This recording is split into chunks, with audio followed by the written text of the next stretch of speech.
आदरणीय शिंदे साहेब, तुम्ही नगर विकासचे खात्याचं तुमच्याकडे आहे, महाराष्ट्राचे उपमुख्यमंत्री आहात, तुम्ही स्वतः स्टडी आणि अभ्यास करा. का गरिबांना तुम्ही मराठी माणसाचा टक्का मुंबईतून हद्दपार शेलो आणि वांगणीला का करता?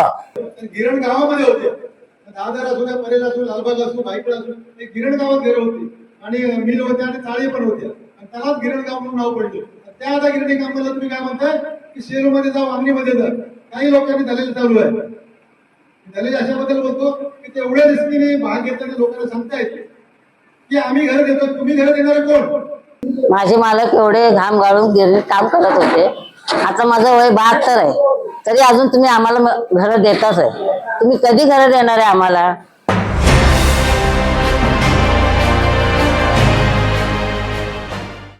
मुंबईतील गिरणी कामगारांच्या प्रश्नांवर चर्चा करण्यासाठी रविवार दिनांक 8 मार्च 2026 रोजी करी रोड येथील बावला मस्जिद येथे मासिक बैठक आयोजित करण्यात आली होती. या बैठकीला प्रमुख वक्ते म्हणून राष्ट्रीय मिल मजदूर संघाचे खजिनदार निवृत्ती देसाई उपस्थित होते. यावेळी बोलताना त्यांनी सांगितले की संयुक्त लढा समितीच्या वतीने मंगळवार दिनांक 10 मार्च 2026 रोजी विधान भवनावर भव्य मोर्चाचे आयोजन करण्यात आले आहे. या मोर्चात सर्व गिरणी कामगारांनी तसेच त्यांच्या वारसांनी मोठ्या संख्येने सहभागी व्हावे असे आवाहन करण्यात आले.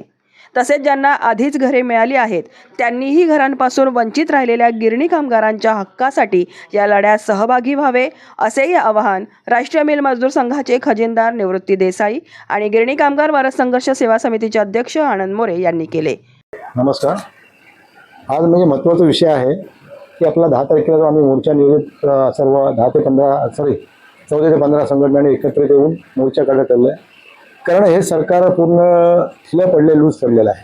त्यांना कुठे जर टाईट करायचं असेल किंवा त्यांना आवडायचं असेल त्यांच्या नसा, तर गिरणी कामगारांना मोठं आवडून संघर्षामध्ये लढायला उभं राहिलं पाहिजे. कारण फक्त 9 जुलै 2025 आम्ही जो मोर्चा काढला त्याच्यामध्ये आमच्या बऱ्याचशा मागण्या होत्या. प्रथम मागणी काय होती की संपूर्ण गिरणी कामगार पुनर्वसन मुंबईत झालं पाहिजे. जे काही गिरणी कामगार फॉर्म भरण्यापासून वंचित आहेत त्याबरोबर त्यांना एकदा फॉर्म भरायला संधी दिली पाहिजे.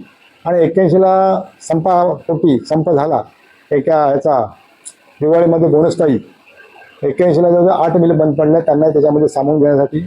आणि जे गिरणी कामगार अजून हयात आहेत आणि कामावर होते 95-96 पर्यंत, तर त्यांना जी पेन्शन चुकून जी पेन्शन मिळते त्याचा पाठपुरावा राज्य सरकारने करावा, केंद्र सरकारशी. आणि तो एक प्रकारची त्यांना कमीत कमी 7,000 ते 7,500 पेन्शन मिळावी हा उद्देश आमचा आहे सर्व संघटनाचा. गेल्या मीटिंगमध्ये आपल्याला उपमुख्यमंत्री एकनाथ शिंदे साहेबांनी आश्वासन दिलं होतं की आपण मिलच्या जागांवरती गिरणी कामगारांना घर देण्याचा प्रयत्न करू, यासाठी त्यांनी आदेश दिले होते. नाही, काय झालं माहिती आहे का? तर 9 जुलैला मोर्चा झाला, 10 जुलैला आम्हाला त्याला भेटायला बोलवलं. सगळे काय चर्चा झाली, जागा बघतो, सगळं बघतो. पण जो 17 नंबरचा कॉलम होता तो रद्दच होत नव्हता. मग आम्हाला 9 सप्टेंबरला त्यांच्या बंगल्यावर जावं लागलं. तेव्हा ते काय बोलले की मी माझ्या ह्याच्यावर पेपरवरची फाईल आलेली आहे, मी 1 ते 2 दिवसात सही करतो. मग तुमच्या हात धरलेत कोणी? तुम्हाला थांबवतोय कोण? ते लोकांशी ओपन व्हा, लोकांशी बोला, तरच आम्हाला समजेल. म्हणजे आम्हाला त्या व्यक्तीशी जाऊन भेटावं लागेल, बोलावं लागेल, चर्चा करावं लागेल. गिरणी कामगाराच्या बाबतीत तुम्ही आखडता हात काय घेता? कारण काय माहिती आहे का, ज्या गिरणी कामगारांना देशाची स्थिती पहा, आर्थिक परिस्थिती, आर्थिक चढणघडण, त्या गिरणी कामगारांनी एक प्रकारची दिशा दिली, एक प्रकारचं सावरलं. आणि सर्व काही गिरणी कामगार बोनस चालू केला, तुमच्या भरपगारी चालू केली, परत मेडिसिन इन्शुरन्स चालू केलं. सर्व हे गिरणी कामगारांमुळे चालू झालं आणि एक प्रकारची घडी बसवली पूर्ण देशाची. आणि त्या गिरणी कामगारला 1982ला 80ला गिरणी कामगारांची एवढी पॉवर होती. पण आता गिरणी कामगार तुम्हाला शोधायला लागतो, गिरणी कामगार कुठे आहे. गिरणी कामगार स्वतःहून कधी पुढे येत नाही, कारण काय अजूनही गिरणी कामगार थोडासा काही ना काहीतरी मानेने किंवा ह्याने त्याच्या तब्येत बरोबर नसल्यामुळे गिरणी कामगार पुढे येऊ शकत नाही. पण त्याच्या वारसाने पुढे आलं पाहिजे आणि संघर्षामध्ये भाग घेतला पाहिजे. जर संघर्ष केला तरच तुम्हाला मुंबईमध्ये हक्काचं घर मिळणार आहे. आणि आपण ते सर्व संघटनातर्फे मिळवून घेणार आहोत, हे आम्ही तुम्हाला खात्रीने सांगतो. तसं 2025 मध्ये त्या पद्धतीचं मोठं आंदोलन आदत केल्यावर झालं होतं, यावेळी आपण आता निर्धार केलेला आहे. काय वाटतं, याच्यानंतर सुद्धा सरकार आपल्या या सगळ्या प्रश्नांकडे गांभीर्याने घेईल का? आम्हाला तर वाटते काय माहिती का, सरकारचं मला वाटतं सध्या अर्थसंकल्प अधिवेशन चालू आहे. जर आमचं आता उद्याचा मोर्चाचं स्वरूप ठरलं, स्वरूप कसं असेल का असेल, तर मोर्चाचं स्वरूप आवड हवी असेल परत एक पुनरावृत्ती 28 जुलै 2010ची तर झाली. जिकडे बघावं तिकडे गिरणी कामगारचा दिसला तर स्वतः सरकारचे मान्यवर मंत्री महोदय आम्हाला भेटा येतीलच आणि आम्हाला आश्वासन देतील, पण आम्हाला आश्वासन यावेळेस नको. पूर्तता कधी करता हे महत्वाचं आहे. कारण फक्त आश्वासन दिले जातात, त्याचे फक्त पानं पुसली जातात, त्याचा काही उपयोग होत नाही. पूर्तता कधी करतो हे त्यांनी सांगितलं पाहिजे. जसं जरांगे पाटील बसल्या उपोषणला आणि त्यांचे पूर्ण मुंबई हातून सोडली जरांगे पाटलांनी, तसं आम्हाला कुठेतरी पाऊल उचलावं लागेल आणि ते आम्हाला जर भक्कमपणे पाऊल उचललं त्यावेळेसच मुख्यमंत्री काहीतरी मला वाटतं बघतील.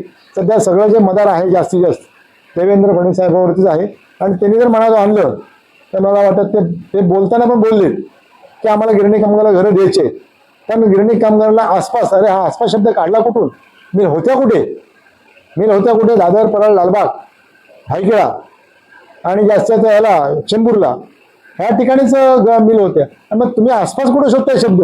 आम्ही आताही ठासून सांगतोय, आमच्या काही नेत्यांमध्ये किंवा आमच्या काही संघटनांचं काही लोकांचं मत असेल, पण आमच्या संघटनेत ठाम मत आहे आम्हाला मुंबई आणि मुंबईमध्येच घर पाहिजे. आम्हाला कुठेही आसपास नको, ना सेलू, ना वांगणी किंवा ना हे पनवेल, ना कोणगाव. आम्हाला घर पाहिजे तर संपूर्ण पुनर्वसन हे मुंबईतच झालं पाहिजे. त्या गावाबद्दल आम्ही ठाम आहोत, आमची संघटना. वारंवार शेरू वांगणीचे फोन घरांसाठी फोन गिरणी कामगारांना येत असतात आणि सातत्याने त्यांना त्रास केला जातो या सगळ्या गोष्टींनी. तर याबद्दल आपण काय सांगाल? काय आता त्याच्यामध्ये मी भाषणामध्ये बोललोच, काही संघटना राज्य सरकारचं ते म्हणतात की आम्ही भलं करतोय, पण राज्य सरकारचं तुम्ही भलं करताय पण गिरणी कामगाराचं वाटोळं करताय. ज्या गिरणी कामगारांना पूर्ण आयुष्य मिलमध्ये घालवलं, 40-50 टेम्परमध्ये काम केलं, 3-3, 4-4 वेळा 8 तासामध्ये त्याने बंदी पिळलं आणि ऊन असो, पाऊस असो, वारा असो, काही असो, पण त्याने 8 तास कंटिन्यू ड्युटी केली. काही गिरणी कामगारांनी 12 तास केली आणि त्या गिरणी कामगाराला आता कुठंतरी घर मिळते का मिळण्याची आशा 100% झाली आणि त्या गिरणी कामगाराला तुम्ही खो घातला आणि ते त्यांना काय सांगताय की आम्ही घर देतो. तुम्ही घर देणारे कोण? घर कोण देते? राज्य सरकार देते. तुम्ही घर काय देतात? हे साले पदाधिकारी फोन करतायत. त्यांचे काही लोकांनी कामाला ठेवलेत, काही लेडीज आहेत त्या पण आमच्या बहिणी आहेत, पण त्यांना ठेवलेत आणि आम्ही तुम्हाला घर देतो, तुम्ही घर घ्या. तुम्ही देणारे घर कोण? घर देणारे राज्य सरकार देणार आहे आणि राज्य सरकारकडून घर आम्ही मुंबईतच घेणार आहे. आम्हाला नको सेलू, नको वांगणी. आमचं ब्रीदवाक्यच आहे. आणि इथून सेलू वांगणी जे क्रॉस करतील, आसपासचा जो विषय काढला मुख्यमंत्र्यांनी की ते आसपास काय करणार माहितीये का? सेलू वांगणी कुठे थांबवतील आणि दुसऱ्या आसपास काही दुसरे MMRD वगैरे आणि काही बिल्डरना उभे करतील, बिल्डर लॉबी उभे करतील आणि त्यांना म्हणतील ह्या लोकांना कुठे 5,000, कुठे 2,000, कुठे 10,000 अशी बसतील.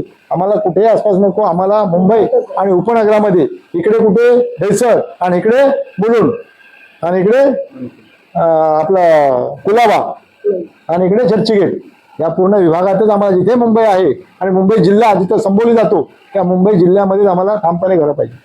येणाऱ्या 10 तारखेच्या आंदोलनाच्या उद्देशाने काय सरकारला इशारा द्याल? सरकारला आम्ही एकच इशारा देऊ शकतो, आमचा आता अंत पाहू नका. गिरणी कामगार फडकला तर गिरणी कामगार काय करू शकतो, गिरणी कामगारामध्ये ताकद किती आहे, शक्ती किती आहे ते आम्हाला आम्ही वेळ तर आम्ही दाखवूच. पण जोपर्यंत आम्ही सामान्यांना येतोय, तुमच्याकडे मोर्चा काढतोय, आम्ही काही निदर्शनं करतोय, त्याचा मान राखा आणि त्याचा आम्हाला सामुख्यानं बोलवा, समोर चर्चा करा आणि घराचा आराखडा तयार करा. जशी BED आराखडा तयार केला, आता BED लोकांना माहिती आहे माझं घर कितव्या माळ्यावरती, पहिल्या माळ्यावर का 10व्या माळ्यावर का 24व्या माळ्यावर का 45व्या माळ्यावर, जवळजवळ 40 ते 45 माळ्याची त्यांनी बिल्डिंग बांधलेत प्रत्येक. त्या ठिकाणी तसाच आराखडा तयार करा आणि मुंबईमध्ये कुठे घरे कशी काय देणार. अजून मी तुमच्या चॅनलवर सांगू इच्छितो, जागा आम्ही दाखवतो जागा. फक्त सरकारने आम्हाला बरेच उपमुख्यमंत्री आता आहेत, सन्माननीय मंत्री होते त्यावेळेस मी 2 वेळा त्यांच्याकडे आराखडा दिलाय, घरं कुठे होतील, कसे होतील. कांजूरला जी जागा पडली दोन्ही साईडला ईस्ट वेस्टला आणि मधून जो रस्ता जातो जवळजवळ 2,000 एकर जागा आहे. फक्त गिरणी कामगारांना 200 एकर जागा दिली तर एका ठिकाणी गिरणी कामगारांचं संकुलन तयार होईल. हे साले घेऊन जाताना गिरणगाव कुठे यायला बोलतायत, सेलूला वांगणीला गिरणगाव काय तयार करायला चालेल तर तिथला एकही गिरणी कामगार येत नसेल सेलू किंवा वांगणीवरून कामाला. आता तिथे गिरणी कामगार हे घेऊन चालले तर त्यांना मी आपल्या चॅनलवर सांगू इच्छितो, तुम्ही आमच्या बरोबर राहा, आमच्या साथ राहा आणि आपण एक साथ देऊ, एक हाक देऊ आणि राज्य सरकारला बळी पाडू की आम्हाला पूर्णपणे मुंबईत घर देऊ. तुम्हाला जर तुमच्याकडे जागा नसेल तर NTC जागा ही केंद्र सरकारला आहे, तर केंद्र सरकारला पत्रव्यवहार करा आणि NTCची जागा पण गिरणी कामगाराला कशी मिळेल आणि मुंबईत घर गिरणी कामगाराची कशी होतील आणि गिरणी कामगार संपूर्ण मुंबईत कसं होईल असं हे राज्य सरकारने पाहावं. नाही तसं पाहिलं तर आज सरकारची जी मानसिकता आहे ती त्यांची मानसिकता तयार देण्याची झाली पाहिजे. आमचे नेते आदरणीय सचिन भाऊ अहिरजी, आमदार आणि महाराष्ट्र राज्याचे माजी मंत्री, त्यांनी मानसिकता तयार केली होती. म्हणजे त्या काळचे मुख्यमंत्री पृथ्वीराज बाबा चव्हाणजी त्यांच्या काळामध्ये आणि सन्मान्य विलासराव देशमुख महाराष्ट्राचे मुख्यमंत्री होते त्यावेळेला नोहिन मिलची लॉटरी काढण्याचं काम आणि तिथं बांधण्याचं काम ते काँग्रेस आणि राष्ट्रवादीच्या काळामध्ये झालं. खरोखर मी त्यांना मनापासून धन्यवाद देतो. त्यावेळेला काहीतरी 12-13 हजार घरं ही गिरणी कामगारांना मिळाली. एकंदरीत वस्तुस्थिती आताचं जे सरकार आहे झोपेचं सोंग घेतलेलं आहे. त्याला जागा करण्यासाठीच सोंग घेतलेला आहे त्यांनी. त्याला जागा करण्यासाठी हा आता आमचा सचिन भाऊंच्या नेतृत्वाखाली उद्या 10 तारीखला प्रचंड असा आमचा 16 संघटनेचा मोर्चा आपण नेत आहोत. वारंवार भाषणामधून मुख्यमंत्री असो नाही तर उपमुख्यमंत्री असो यांच्या भाषणात वारंवार आम्ही चाव्या वाटप केल्या, आम्ही आल्यानंतर चाव्या वाटप झाल्या, गिरणी कामगारांना आम्ही घरं दिली, हे वारंवार बोललं जात आहे. आणि आपल्या म्हणण्यानुसार काँग्रेस सरकारच्या काळामध्ये असो नाही तर शिवसेनेच्या काळामध्ये असो घरं गिरणी कामगारांना देण्यात आलेली आहे असं तुमचं म्हणणं आहे. पण सरकार तर आता अशा पद्धतीचं भाषण करत आहे, पण याकडे आपण कसं काय बघता? अतिशय तुम्हाला मी धन्यवाद देतो. हा मुद्दा अतिशय चांगला तुम्ही बोललात. त्या काळामध्ये जे चाव्या वाटप करण्याचं हे ढोंगी सरकार आहे, अरे त्यांना जनाची नाही मनाची काय वाटलं पाहिजे.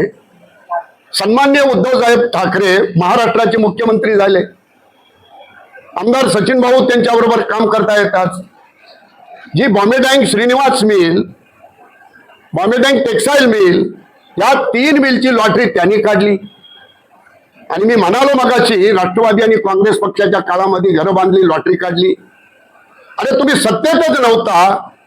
जर आज 12 वर्षे तुम्ही सत्ता उपभोगताय, 12-12.5 वर्षे, एक तरी घराची पायभरणी कुठे मुंबईत तुम्ही केली का?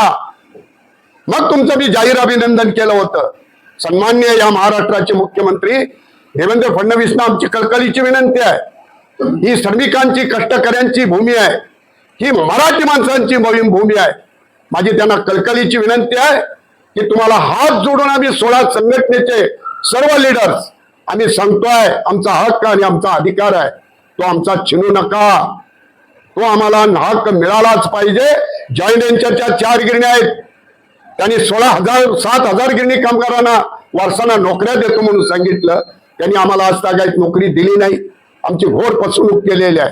तो जॉईंट व्हेंचरचा करार रद्द झालेला आहे आणि त्या जागेच्या 4 गिरण्या तुम्ही गिरणी कामगारांना द्या. मग तुमचं जाहीर अभिनंदन करू. मुख्यमंत्री साहेब, तुमचा आम्ही सत्कार गिरणी कामगारांच्या वतीनं करू. ही देण्याची तुमची भूमिका दाखवा. आणि हे हक्क मिळवण्यासाठी आणि काही मुंबईत गिरण्या आहेत, त्या जागेवरती नाही म्हटलं तरी सन्माननीय आमचे गोविंदरावजी मोहिते साहेब त्यांनी जो तक्ता काढलेला आहे जागेंचा, त्या जाग्यावरती जनरल सेक्रेटरीने जवळजवळ नाही म्हटलं 40 ते 50 हजार ते 60,000 घरं मुंबईत आम्ही तुम्हाला दाखवतो, ती मिळू शकतात. जसं आनंद मोरेजी बोलले, विजय कुलकर्णी त्या ठिकाणी काही भागात जाऊन मिटिंग घेतात. या ठिकाणी रमेश आपला बने ते मिटिंगी घेतात. तिकडे लिंबाळकर असतील, उभे साहेब शिवसेनेचे असतील, म्हणजे आपल्या बरोबर असणारे अनेक जे कामगार नेते 16 संघटनेत आहेत त्यांचं मी जाहीर अभिनंदन करतो की त्यांनी सर्वांनी एकजुटीनं, एका विचारानं, एका ताकदीनं सर्व नेत्यांनी मुंबईतच घर मिळालं पाहिजे, ही आमची भूमिका मात्र आता ठाम आहे.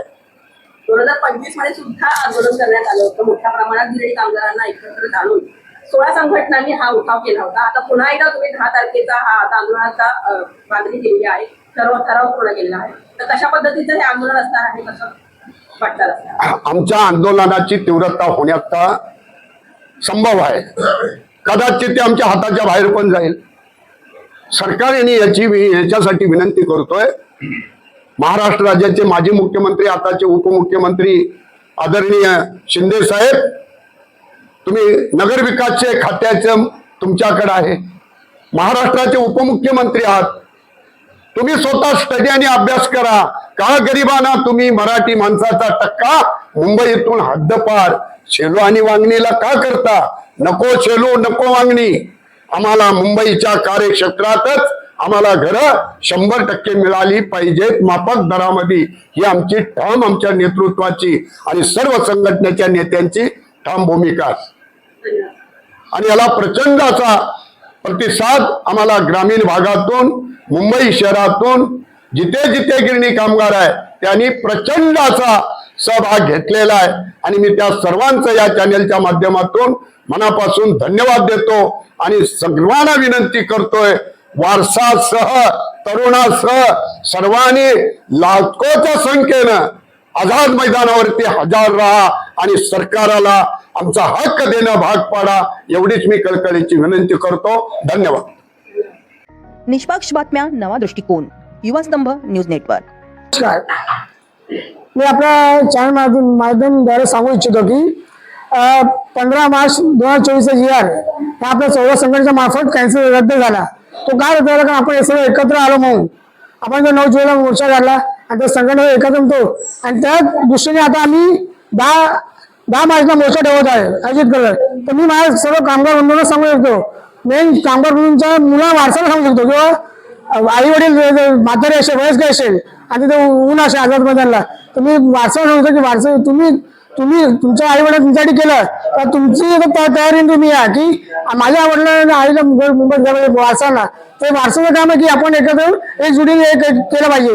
तर मी आपल्या चॅनल माध्यमाने सांगू इच्छितो की 10 मोर्चाला लाखो संख्येने या. जसं मराठा क्रांती मोर्चा निघाला आणि 2 तासात त्यांना जीआर भेटलं. आपल्याला जीआर भेटायला 3 महिने लागले, पण ते मराठा क्रांतीच्या मोर्चाला 2 तासात जीआर भेटलं. तसंच आपल्याला जीआर तिथे आपला स्पेशल मार्गी लागू शकतो. म्हणून त्यासाठी मी सर्वांना पुन्हा आवाहन करतो की 10 मार्चला मोर्चाला लाखोनी या. मी गिरणी कामगार महिला अध्यक्ष बोलते. आज जागतिक महिला दिनानिमित्त मी सांगते की रक्ताचं पाणी गिरणी कामगारांनी केलेलं आहे. आणि या सगळ्या जागतिक महिला दिनानिमित्त आज मी एवढं सांगते की तुम्ही आज कळकळीची विनंती देते तुम्हाला की तुम्ही शक्य ते अशक्य करून दाखवा, तरच आम्ही सरकारला मानू. माझे मालक एवढे घाम गाळून गिरणीत काम करत होते. आता माझं वय 72 आहे, तरी अजून तुम्ही आम्हाला घरं देताच आहे. तुम्ही कधी घरं देणार आहे आम्हाला? मी मनीषा पेडामकर बोलते. मनीषा पेडामकर बोलते. माझे सासरे व मिस्टर श्रीनिवास कॉटन मिलला होते. आमची कळकळीची विनंती एकच आहे, देवेंद्र फडणवीस साहेब व एकनाथ शिंदे साहेबांना, आमच्या सर्व 58 मिल कामगारांचे एकनाथ शिंदे साहेबांना एवढी कळकळीची विनंती करते की 58 मिल कामगारांना मुंबईतच घरं मिळाली पाहिजे. आणि हा संघर्ष चालू आहे, तो तुम्ही आमचं अंतकरण बघू नका. लोक आता अर्धी लोक गेलेत, अर्धी लोक राहिलेत, अर्धी लोक वयस्कर आहेत. तर आता ह्या लोकांचा तुम्ही काहीतरी विचार करा. आणि आम्ही मराठी लोक आहेत, मराठा लोकांना बाहेर टाकू नका, परप्रांतीय लोकांना मुंबईमध्ये घेऊ नका, कारण ही मुंबई मिल कामगारांनी घडवले. ते तरी सांगा, सारखं आश्वासन कसा देता? आम्ही अजून किती वाट बघायची? तुम्ही घर देणार कधी आम्हाला?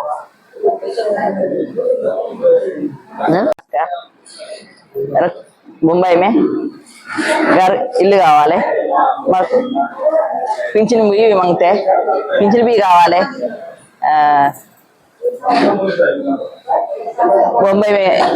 బొంబాయిలో ఇల్లు కావాలి, ఇక్కడనే మాకు బొంబాయిలో దొరకాలి ఇల్లు. గిరి కామగారు శ్రీరామ్ ఇల్లు, ఇది మాకు బొంబాయిలో కావాలి ఇల్లు, ఇక్కడ వద్దు.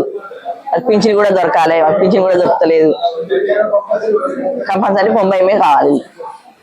म्हणजे माझे वडील मिल कामगार आहेत, दत्ता महादेव दुखंडे. मी माझे वडील मिल कामगार आहेत, त्या कारणाने मी अजून परत झटते रूम मिळावा म्हणून. तर मला पहिल्यांदा काही असं मतलब हे कळत नव्हतं. जे मला लहान असताना माझे वडील ऑफ झाले. मिल कामगार जेव्हा घरी बसले आणि मला म्हणजे घरामध्ये माझी काहीच हे नव्हती, उत्पत्ती नव्हती, त्या कारणाने मला काही माहिती पडत नव्हतं. त्या कारणाने आता मला जरा समजत चाललंय. त्या कारणाने तुम्ही मला मदत करा, आम्हाला मदत करावी लेडीजला. आम्हाला रूम बॉम्बेमध्ये द्या, म्हणजे आम्हाला काहीतरी करता येईल. याच्याने आम्हाला दुसऱ्या ह्याच्यामध्ये घालवू नका. आम्हाला जिकडं काही माहिती नाही, शेलू वांगडे हे काही माहिती नाही. पनवेल बिनवेल तुम्ही काय म्हणताय ना ते आम्हाला काय माहिती नाही. आम्हाला बॉम्बे मधलंच माहिती, माझा जन्मच बॉम्बे मधला आहे. त्या कारणाने तुम्ही मला बॉम्बे मध्ये घर मिळालं पाहिजे, या दृष्टीने आम्हाला मदत करावी. निष्पक्ष बातम्या, नवा दृष्टिकोन. युवा स्तंभ न्यूज नेटवर्क.